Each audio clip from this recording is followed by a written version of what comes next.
Good morning, everyone, and happy Friday. So, Makalasi here, and those who do not know me, I have been searching spiritual information for the last 20 years, and I just feel it's a time. It's a time for, as a collective, we all help and share with each other our spiritual information, so therefore we can help each other grow. Okay, so in this video, I want to talk about.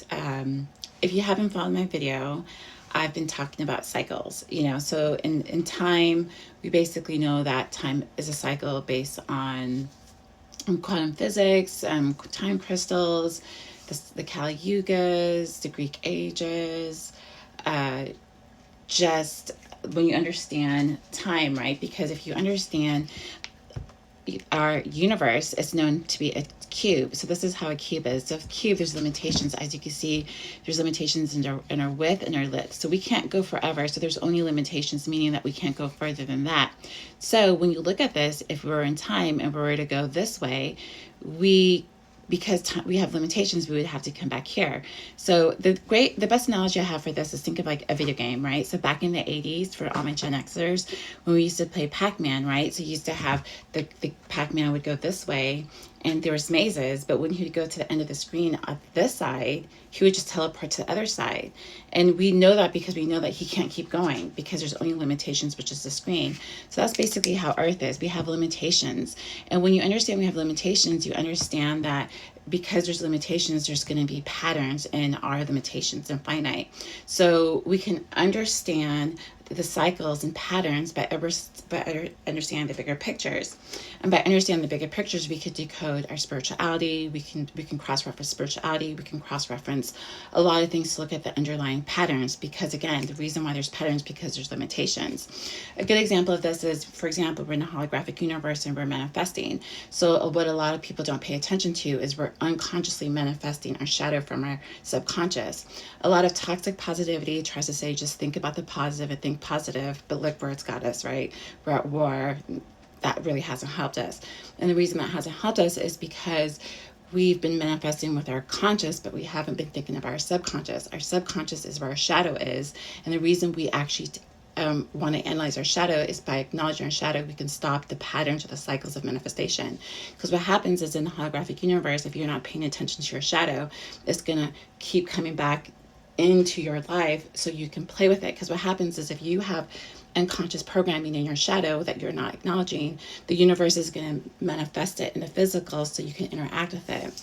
So therefore, when you interact with it, you can dissolve it in your conscious without having to do the shadow work. So there's two ways to dissolve your shadow.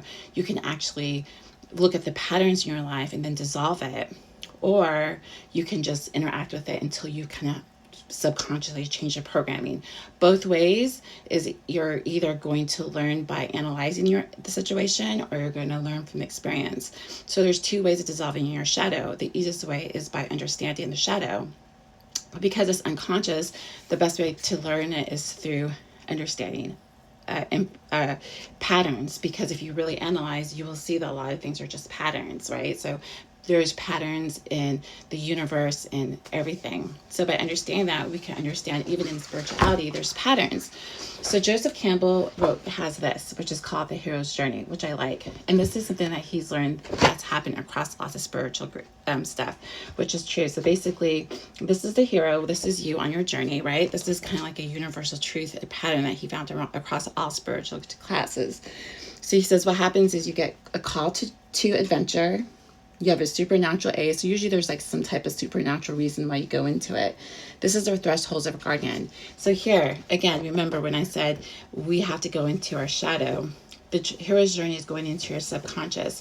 Really going to the hero's journey is really understand the darkness of yourself, but understand the subconscious of your mind. So the hero's journey, he meets the the beginning of transformation. He meets a mentor. So maybe I could be a mentor for most of you guys, okay? So you have the mentor, and the mentor kind of helps you. You have some helpers, and then you have to go down into this part. But the part of the journey to go from light to darkness. The darkness is the abyss. This is where you have a death and rebirth. Sounds familiar? You have a lot of that in Christianity, right?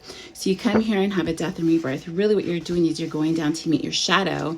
You have revelations, learn about your inner demons. The death and rebirth basically means the death of your ego, and then rebirth into a new higher wisdom of person.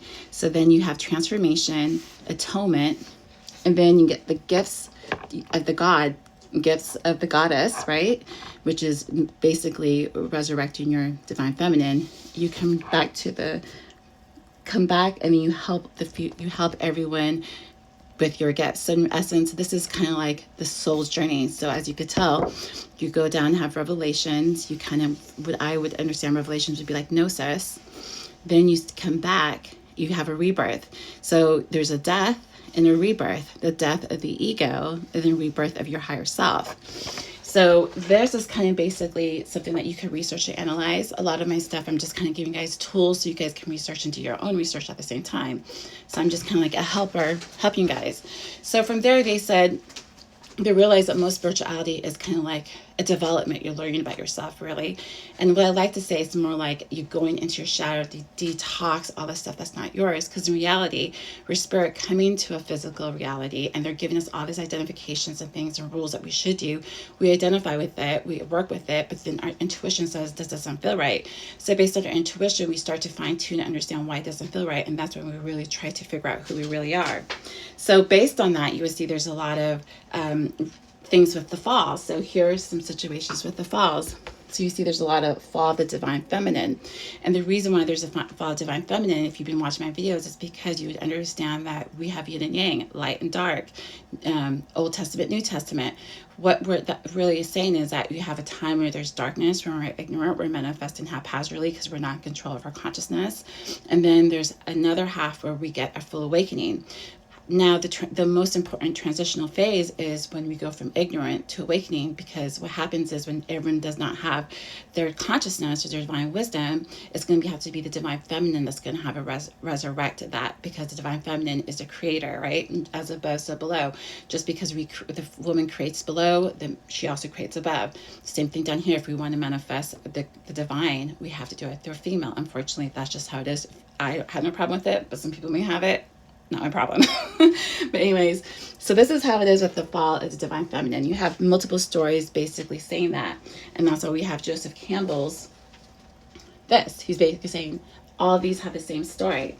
For example, the fall of divine feminine, we have Inanna's descent from Sumerian. That predates Christians, and also that's where the story of Eden comes from too. So pay attention to that. You can research it.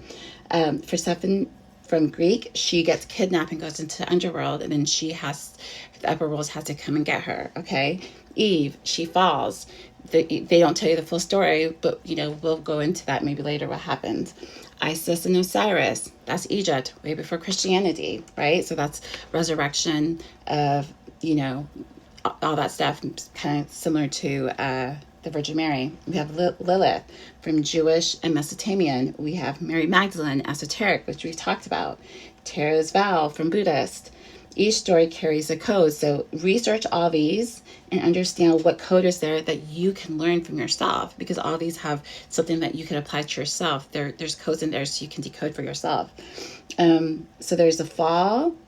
They're broken. They're not broken, but they have to remember. So they fall because they lose their consciousness, but they have to remember. And once they remember, then they have to embody themselves, and then they have to rise. So with more truth, they have to rise with more truth than before. So they reclaim the wisdom from the darkness. Because what's happening is yin and yang, you get light from the darkness. So a lot of times people associate spirituality with just the good feelings and positive and things of that nature. Yes, that's the end result. You get like a lightning. But in the process of spirituality, it's really darkness, because you have to crack your ego. You have to be 100% honest with yourself. You can't lie to yourself and be like, well, you have to be 100% honest with yourself. And that's why I think the journey is something that you should do alone. And that's why it's a hero's journey. The hero has to go on the journey. He may meet mentors like me, things of that nature. He must address the best of his ego, have the death of the ego, get reborn, sounds familiar, and then come up. So really, when you get reborn with divine feminine, and then you also get the divine feminine will resurrect the divine masculine, and then you become totally reborn as a new person. So that's my video. I hope you guys like it, and I'll see you in the next. Peace.